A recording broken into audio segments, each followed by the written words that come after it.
એ ભાઈ આ હું ખંભે ઘણું લાખીને આટા મારો છો. ગોળનું નથી, ફોલ્ડિંગ ખુરશી છે ગજબની મજબૂતી વાળે. આવી હે ખુરશીઓ આવે છે.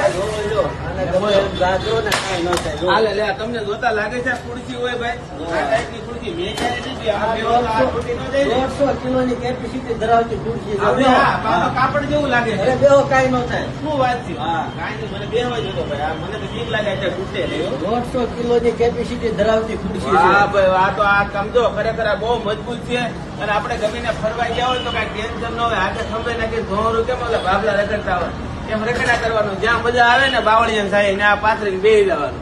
ખરેખર આ ખુરશી લીધા જેવી તો છે જો ભાઈ. આ તમારું એડ્રેસ બોલો ભાઈ કોઈ લેવી હોય તો. ડિસ્પ્લે ઉપર નંબર ને એડ્રેસ આપેલો છે. વાતચીત કરીને મગાવી લેજો અને રૂબરૂ મુલાકાત માટે કિરણ ચોક નીલકંઠ પ્લાઝા 207 માં પહોંચી જાજો અને ઓલ ઓવર ઇન્ડિયામાં ડિલિવરી પણ કરી આપવામાં આવશે. આમ તો ખરેખર મિત્રો બેહવાની બહુ મજા આવે તો આરામદાયક ખુરશી છે. વાહ ભાઈ વાહ. મારો 110 કિલો વજન છે તો કઈ વાંધો નથી આવતો.